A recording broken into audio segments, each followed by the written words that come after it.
His first flight. No need to read book. Best way to understand the chapter.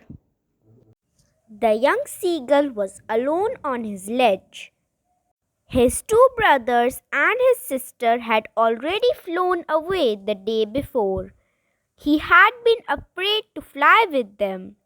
Somehow, when he had taken a little run forward to the brink of the ledge and attempted to flap his wings, he became afraid. The great expanse of sea stretched down beneath, and it was such a long way down, miles down. He felt certain that his wings would never support him. So he bent his head and ran away back to the little hole under the ledge where he slept at night. Even when each of his brothers and his little sister, whose wings were far shorter than his own, ran to the brink, flapped their wings, and flew away, he failed to muster up courage to take that plunge which appeared to him so desperate.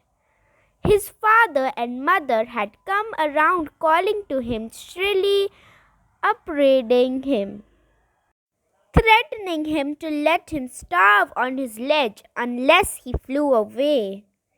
But for the life of him, he could not move. That was 24 hours ago. Since then, nobody had come near him.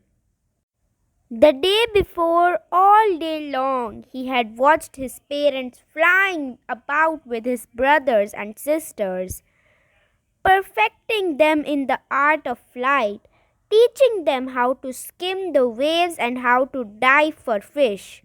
He had, in fact, seen his older brother catch his first herring and devour it, standing on a rock while his parents circled around raising a proud cackle, and all the morning the whole family had walked about on the big plateau midway down the opposite cliff, taunting him with his cowardice.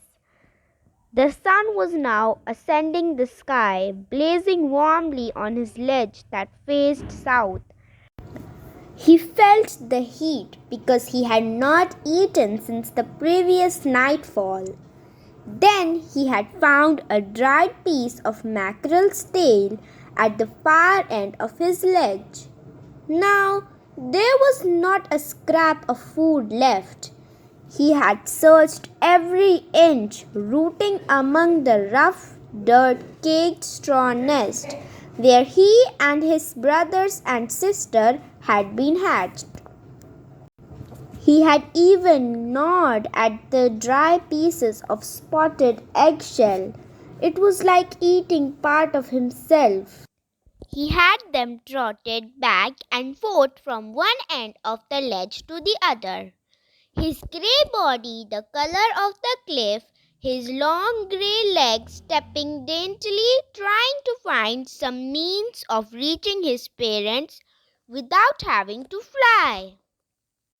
But on each side of him, the ledge ended with a sheer fall of precipice with the sea beneath.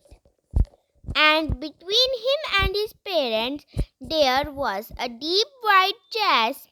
Surely he could reach them without flying, if he could only move northwards along the cliff face. But then, on what could he walk? There was no ledge, and he was not a fly. Above him, he could see nothing. The precipice was sheer, and the top of it was perhaps farther away than the sea beneath him. He stepped slowly out to the brink of the ledge, and, standing on one leg with the other leg hidden under his wing, he closed one eye, then the other, and pretended to be falling asleep. Still, they took no notice of him.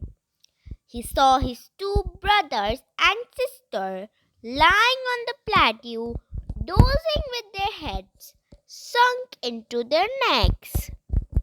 His father was preening his feathers on his white back. Only his mother was looking at him. She was standing on a little high hump on the plateau, her white breast thrust forward. Now and then she tore a piece of fish that lay at her feet and then scraped each side of her beak on the rock. The sight of food maddened him. How he loved to tear food that way, scraping his beak now and again to wet it. He uttered a low cackle. His mother cackled too and looked over at him. Ga, ga, ga, he cried, begging her to bring him over some food. She screamed back derisively, but he kept screaming plaintively, and after a minute or so he uttered a joyful scream. His mother had picked up a piece and she was flying across to him with it. He leaned out eagerly, tapping the rock with his feet, trying to get nearer to her as she flew across. But when she was just opposite to him, abreast of the ledge, she halted, her legs hanging limp, her wings motionless, the piece of fish in her beak almost within reach of his beak.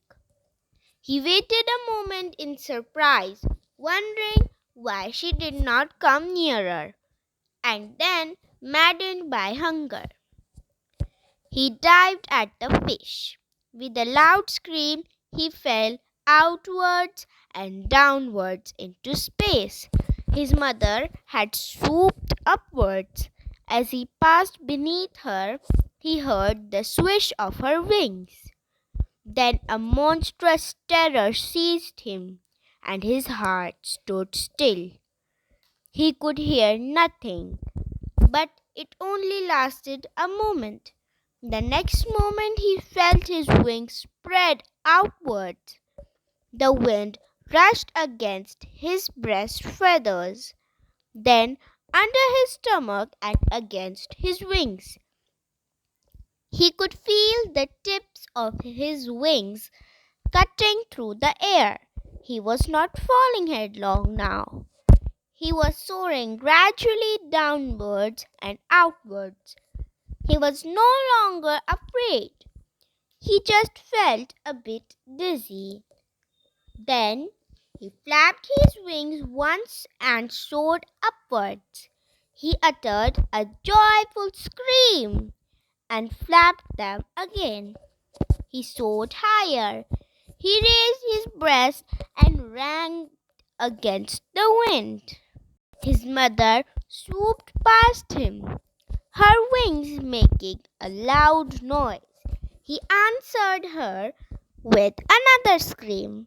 Then his father flew over him, screaming. Then he saw his two brothers and his sister flying over to him, curveting and banking and soaring and diving. He completely forgot that he had not always been able to fly, and commenced himself to dive and soar and curvet, shrieking shrilly. He was near the sea now, flying straight over it, facing straight out over the ocean.